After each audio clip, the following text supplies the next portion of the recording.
क्या आप जानते हैं कि देवी लक्ष्मी, जिन्हें धन और समृद्धि की देवी कहा जाता है, एक बार पृथ्वी पर अपना वास छोड़कर चली गई थीं? क्या आप जानना चाहते हैं कि ऋषि भृगु की तपस्या और उनका क्रोध कैसे बना इस संसार में धन की देवी के प्रकट होने का कारण? आज की ये कथा आपको एक ऐसे रहस्य की ओर ले जाएगी जो न केवल धार्मिक बल्कि जीवन के गहरे सत्य को भी उजागर करता है। आइए जाने ऋषि भृगु और माता लक्ष्मी की यह अद्भुत कथा। प्राचीन काल में जब संसार अज्ञान और अधर्म से भर गया था, उस समय ऋषि भृगु अपने तप से देवताओं और मानवों को सही मार्ग दिखाने का प्रयास कर रहे थे। वे सृष्टि के महान ऋषियों में से एक थे और महर्षि कश्यप के वंशज थे। एक बार स्वर्गलोक में देवताओं और असुरों के बीच विवाद चल रहा था कि कौन सा देवता सबसे बड़ा है। देवताओं ने ऋषि भृगु को इस प्रश्न का उत्तर खोजने के लिए चुना।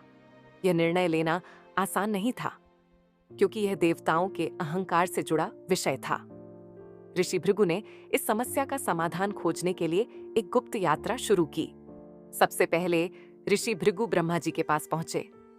उन्होंने देखा कि ब्रह्मा जी अपनी रचनाओं में इतने लीन थे कि उन्होंने ऋषि भृगु के आगमन को तुच्छ समझा। ऋषि को यह देखकर निराशा हुई और उन्होंने निर्णय लिया कि ब्रह्मा जी इस सम्मान के योग्य नहीं हैं। इसके बाद वे कैलाश पर्वत पर भगवान शिव के पास पहुंचे, लेकिन शिव जी ध्यान और तपस्या में लीन थे। उन्होंने ऋषि भृगु को देखकर भी ध्यान नहीं दिया। ऋषि क्रोधित हो गए और मन में सोचा कि शिव जी भी इस सम्मान के योग्य नहीं हैं। अंत में ऋषि भृगु भगवान विष्णु के पास पहुंचे, लेकिन यहाँ कुछ ऐसा हुआ जिसने इस कथा को नया मोड़ दे दिया। भगवान विष्णु अपनी योग निद्रा में माता लक्ष्मी के साथ विश्राम कर रहे थे। ऋषि भृगु ने भगवान विष्णु को जगाने के लिए उनके सीने पर पैर रख दिया।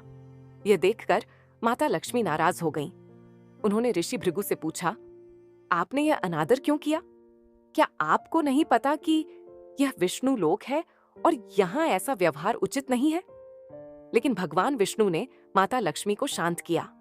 उन्होंने ऋषि भृगु के पैर छूते हुए कहा, हे मुनिवर, मुझे क्षमा करें। आपके चरण मेरे हृदय पर पड़े, यह मेरा सौभाग्य है। यह देख ऋषि भृगु का क्रोध शांत हो गया। उन्होंने महसूस किया कि भगवान विष्णु ही सबसे बड़े देवता हैं, क्योंकि उनके पास विनम्रता और क्षमा की शक्ति है। हालांकि इस घटना के बाद माता लक्ष्मी असंतुष्ट थीं। उन्होंने सोचा कि यदि लोग ऋषियों और तपस्वियों का इस तरह अपमान करेंगे तो वे स्वर्गलोक छोड़कर पृथ्वी पर नहीं रह सकती। इस विचार के साथ माता लक्ष्मी ने विष्णु लोक छोड़ दिया।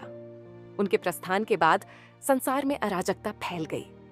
धन की देवी के बिना संसार में गरीबी, दुख और अशांति फैलने लगी।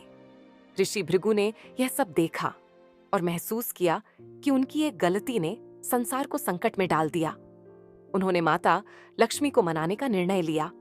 उन्होंने कठोर तपस्या शुरू की और अपनी भूल के लिए क्षमा मांगी। माता लक्ष्मी ने उनकी तपस्या से प्रसन्न होकर प्रकट होकर कहा, हे मुनिवर, मैंने तुम्हारी तपस्या और पश्चाताप को देखा है।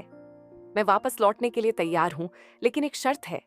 संसार में जहां भी सच्चा परिश्रम और ईमानदारी होगी, वहीं मैं वास करूंगी।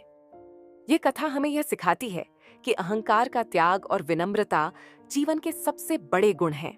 साथ ही सच्चा परिश्रम और ईमानदारी ही समृद्धि और खुशहाली का मार्ग है। देवी लक्ष्मी उन्हीं के घर में वास करती हैं जो कर्तव्यनिष्ठ, सच्चे और दयालु होते हैं। तो मित्रों, यह थी ऋषि भृगु और माता लक्ष्मी की रहस्यमयी कथा। यह सिर्फ एक धार्मिक कथा नहीं, बल्कि जीवन का एक गहरा संदेश है। क्या आपके जीवन में परिश्रम, ईमानदारी और विनम्रता का वास है? यदि हाँ, तो देवी लक्ष्मी निश्चित रूप से आपके साथ रहेंगी।